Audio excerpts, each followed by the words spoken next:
Hey guys, welcome to episode 1 of the Valencia FIFA 16 career mode, and if you want to see episode 0, it was a little bit of a transfer target sort of video. You can go back and check it out. It goes through all the transfer targets like I said. However, this episode I should say, is going to be going over all the games of the preseason all the way up until our first game. So in terms of time-wise on the game, it covers a fair bit of time as well as a fair few games as well. So yeah, it's going to be the European International Cup. The only player missing for us is Alves, so we've got Matty Ryan who can come in and fill in very, very well. I'm very happy to have Matty Ryan as a backup keeper, and fingers crossed he'll go on to be the first choice keeper at some point. But the first game is going to be taking on CSKA Moscow. We're running with our full strength lineup. Now we won't be able to do that for the whole time, this whole tournament, but this is at least what we're going to start off with. And you can see there, this is Matty Ryan's player debut, or sorry, his debut for the club, 9.5 million. He ended up moving here for, I think he came from Club Bruges in Belgium, but I'm very aware of Matty Ryan because I'm from Australia obviously, and you know, he's been very much talked about. He played for us in the World Cup, and like I said, I'd love to see him come on or go on to become the first choice keeper for us. But Alcazar, going into this game, there's a fair few people who sort of had my question marks on. Alcazar was one of them, Negredo's another one. I think Negredo's on the bench, but Alcazar gets off to a flyer here. I think it was Faguli, just cutting the inside, got the ball through to Alcazar, and Alcazar buried it. Now I've used Alcazar in previous FIFAs, and I didn't find him amazing. You can see here, he lacks a little bit of speed. He's not an absolute flyer, but his positioning is quite good. He makes good runs, and you know, he just seems like a really nice player. But I mean, you'll be able to see as this episode goes on just how he goes. But I don't know who scored that one. I think it was, I don't know, I'm not even going to guess who that player was who scored it, but what a bloody goal that was. But I was a little bit insulted that he went for that little goal celebration. No, it was a bit of a wonder goal sort of thing, but at the same time, don't be a dickhead about it. Now Gaia, we're going to try and hit them on the counter-attack. I think that's basically what we need to do. We're a good little counter-attacking side. We've set up pretty well. And there's Parajo. He's another one I had question marks over. Piatti, I mean, there's a lot of players in hindsight looking through here that I've got a lot of question marks over, but Parajo and Piatti both link up. Two players that I wasn't sure on, and as you can see there, Parajo ended up scoring. It was a nice little finish. Piatti with the cut inside, and as you can see there, 90th minute, they could have stole a point, but thankfully for us, they didn't, and it was actually Enriquez for Moscow who scored. I think he's a former Man United player, if not maybe on loan, I don't know exactly, but there's the stats of the game. We pretty much had the better of the game, like we played a lot better than them. However, stats also say that it was pretty even. I can't really argue with that. I think it was pretty even, but at the same time, I felt we deserved the win, very much so. And you know, I'm not gonna argue with everything. We got the win. That's all that matters. That's all I'm gonna say on that matter. But taking on Zenit in the second game. This time, sort of a bit of a rotated squad. Both fullbacks are still in there. Abdenor is still in there. We're bringing in Santos. I think Fuego is coming in for his first game. There's a fair few changes in the lineup. I think Rodrigo came in as well. But as you can see, Zenit also had a win. So both of us are undefeated. I know we've only played one game beforehand, but both of us are undefeated. They have a fair few good players. Witzel is someone who I'm actually looking at to sign. The rest of the guys, I know Cressida in previous FIFAs has been pretty good. A lot of these guys I know are quite good on FIFA. I know Shatov is someone who I'm looking at signing as well, but I think it was Fuego just then takes a shot. And I got to say, Fuego is another one who I wasn't sure on. He will be a backup, but you'll be able to see in this game he actually does play quite well. Now Rodrigo, I can't believe he actually missed that one. I couldn't believe it. I was actually really, really annoyed at him missing that one. It was pretty much a sure thing. Well, at least I thought it was going to be a sure thing in terms of him scoring. But it's Cancelo who wins the ball there, gets through to Rodrigo, and this time Rodrigo scores what was a harder chance than the one he butchered just moments beforehand. Wasn't moments beforehand, but in the first half, their last chance, he absolutely butchered that one. But this one was near perfect, that shot. But it all was Cancelo just pressing. And that's what I want our team to do. I haven't set them to press, but they seem to automatically do it, so that is nice. And Enzo really should have finished that one. Unfortunately, he doesn't. He puts it straight at the keeper. And I do tend to do that a lot. Now, my finishing isn't that clinical. But as you can see, Zenit they nearly hit us against the runner play, I'd have to say. And at this time, they're sort of piling a lot of pressure on us. However, we're sort of just looking to hold off, really. We weren't going all out for a goal. We don't need to. But if we get another goal, that would have been really nice. Gaia nearly got one there. It was a long shot, so I wasn't really expecting it to go in. But, well, I suppose I was expecting it to go in because I took the shot. But, you know, the keeper made a save, and it was a great save. And I wasn't surprised that he made the save just because of how far it was out. Plus, we did hit the post late on. However, as you can see there, stats say we were the much better side. We had 7 shots. I know only 3 on target, but we did hit the post just before.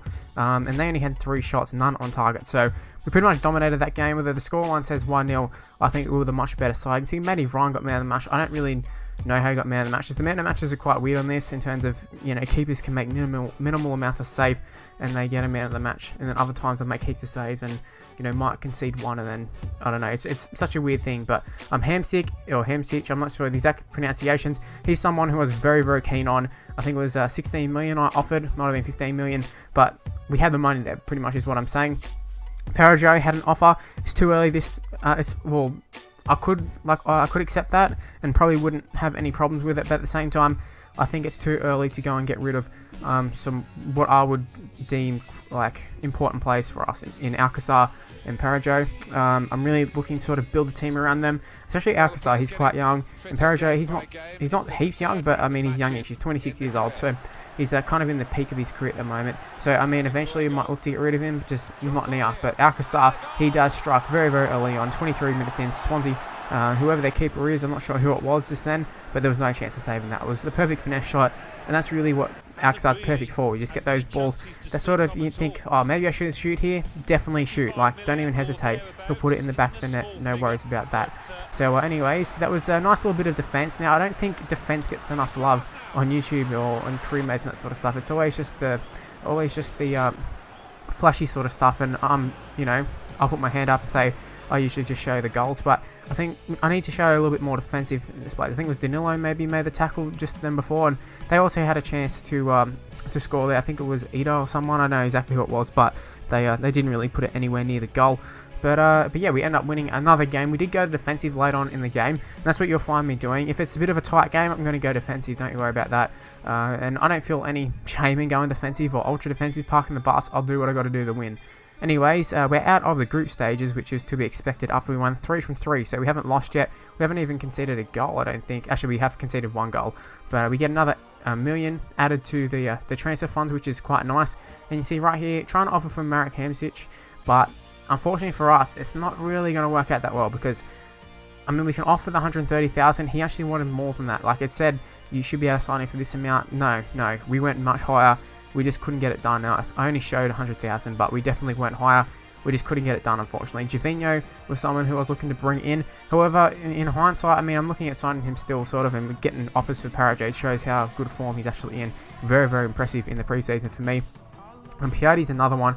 I'll be quite happy to sell Piatti. It's just a matter of, you know, only for the right price sort of thing. I mean, I was looking at Javinho, like I just said. I think we can get him for about 9.5. So if I can bring in Javinho on that 9.5 million or whatever we offered, and get rid of Piatti for like double the price of that, if not more, that would have been really nice. However, I don't think it happens. It doesn't happen. I'll just leave it right here. It doesn't happen. Piatti doesn't end up leaving, unfortunately. Well, not unfortunately, because he is a good player. But in terms of, you know, bringing in Javinho, but at the same time, they're not really that much different in ratings. There's only 1 rating in between them.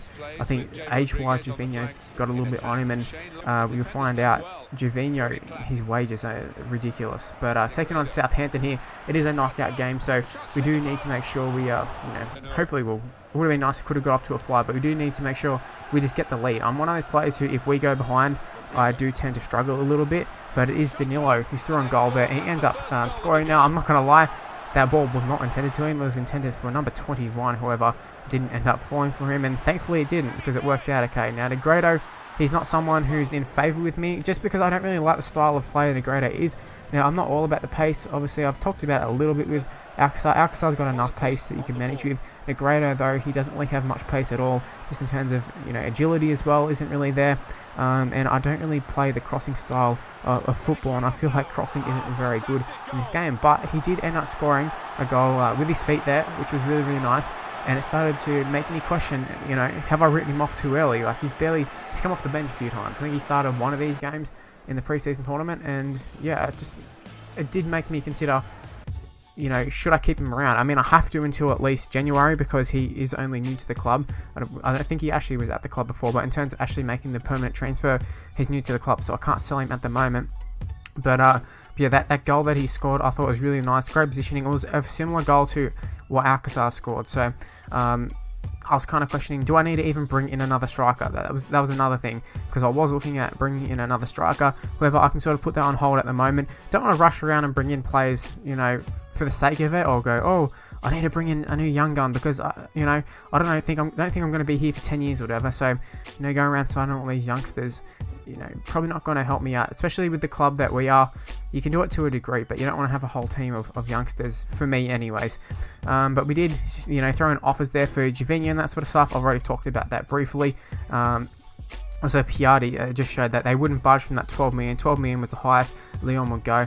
So, no Piatti for you guys. And we did offer a contract to Faguli. He's off contract now.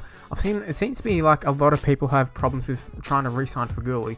But I'll get to that at a later date. Or a later time, actually, a few minutes probably. But we are taking on Everton in the final of the European International Cup. And obviously, it's not a huge deal if we don't win this one. However, we do get a little bit more transfer budget. We'll get a little bit more transfer budget added, I should say. I'm not sure exactly how much the difference is between first and second. I'd assume there'd be a few million probably. So, I mean, it wasn't actually in my thought process at the time of playing these games, but definitely in hindsight looking at it, it's, you know, it's pretty important that you go in and win these ones. Depending on what team you are. Valencia, we've got a huge transfer budget, so we don't really need it that much. However, you know, every million counts, every little bit of, every dollar counts, as they say. I'll leave it at that. But, yeah, I think it was Ross Barkley took a shot there. I thought that was going in for sure. But Abdinor, he's actually been really good. Mustafi, I think, has been the star for us in the centre-back position. But Abdinor has really shown that he's very good as well. And centre-back was another one. I didn't have like a full-on, like, alright, I need to sort of bring a centre-back in. Because we do have a fair few centre-backs in the club. But, you know, if one of them underperformed, you know, I didn't really have anything saying I need to keep them. You know, they're going to be a superstar of the future or anything. Apart from Mustafi, I was pretty happy with Mustafi. But Abdinor and that sort of stuff, I could have got rid of him pretty easily. Had he had not performed in the first few games, I probably would have dropped him. Because this Santos guy, he's decent. He hasn't got much pace. He's in the 40s in pace as well. So I'm not really a fan of players like that. But there's a few players who just keep surprising me. Enzo, he didn't surprise me because I've used him in my Ultimate Team. But he actually is a very, very good player. The way I've got the team set up is I need the midfield. I can't really have midfielders who are either all about attacking. I can deal with one sort of defensive-minded player, but Parajo, we got him in the middle in sort of a CDM role. However, he's not really a defender. But right here, 90th minute, they put in a cross. It's a pretty poor one. Matty Ryan throws it out. It does fall to Piatti, who just gives it away very, very easily. I suppose Enzo maybe gave it away, but it does fall to Ross Barkley, who volleys it. First time volley, and they end up scoring a winner here. It's absolutely not heartbreaking because it's only the International Cup, it's only a pre-season tournament. Didn't really care too much, but at the same time, that's the way we lose our first game. A 90th minute winner to Ross Barkley, and Everton are the champions of the European International Trophy. And also, if you're wondering which one we selected, I didn't show it at the start, but we did select the hardest difficulty one, whatever star rating. Not that it really matters. And I mean, the stats there I didn't mention earlier, but the stats, we dominated them. I can't believe we didn't win the game. So it's disappointing we didn't win. However, you know, the fitness of the lads is up, and I think we got some form going into the main league, which is obviously our primary objective. We want to go good in the league. There's no Champions League for us this year, or any teams, I think, for that matter. All the other little tournaments in between, they're nice, but the league is what we're focusing on now. Hector Bellerin is someone who I showed in the transfer targets video as, you know, being a target for us. Aurea, a few other players. Mario Fernandez from Moscow, who we took on earlier. He's another one who I was looking at. But Bellerin is our main target. See, Lacazette, he's actually going to Man United. There was a temptation to throw a big bid in, but we held off. I didn't want to waste all the money on him, considering we got Alcazar. Now, Faguli did decline our first contract offer. Now, this goes back to what I was saying about a lot of people seem to have trouble trying to re-sign Faguli, I should say, not sign, re-sign him. So, you know, our first offer didn't go down well with him. Hopefully the second one will. Now Hamsik, he declines the offer, and this is what I was going back saying before. He just says he's a top player at his current club, and I can't argue that. Napoli are a pretty decent side, probably on par with what we are. I mean, you can argue that, but I'd say they're pretty similar. So yeah, I don't blame him. Now Bellerin coming back with a second offer, considering the first one was declined. It was $5.5 million for him that we offered the first time, $6.5 this time. And if we can get him for $6.5 million, that's an absolute bargain. But you can see here, Faguli, unfortunately, has come and said that he says he doesn't want to sign a contract extension, which was very, very frustrating, because I kind of was just like, oh, I don't need right wings, left wings maybe, but right wings, we're set. Faguli, he's a decent player, he's good enough, and, you know, he's 81 rated or whatever. You know, we can just keep him in the squad for a fair while, if not the whole time I'm here. However, this throws a spanner in the works, because like I said, or like it said on the screen, he wants to leave pretty much. He's not going to be re-signing, so it was pretty frustrating because it made me think, do I need a right winger? Do I just hold out and wait and see if he'll sign? I mean, he's going to be there for the next year. Do I sell him? That was another thing. Do I rush and sell him? Because I'm probably not going to get what I would think he's worth. So because of that reason, I decided to sort of hold on to him for the time being. But yeah, we're getting pretty close to signing Bellerin. Alcacer just keeps getting offers, so much so that I'm just like, stuff this, reject it. Nastararo, we threw in an offer just earlier. I think we offered like way unders. We offered like unders for him big time. They rejected that, obviously.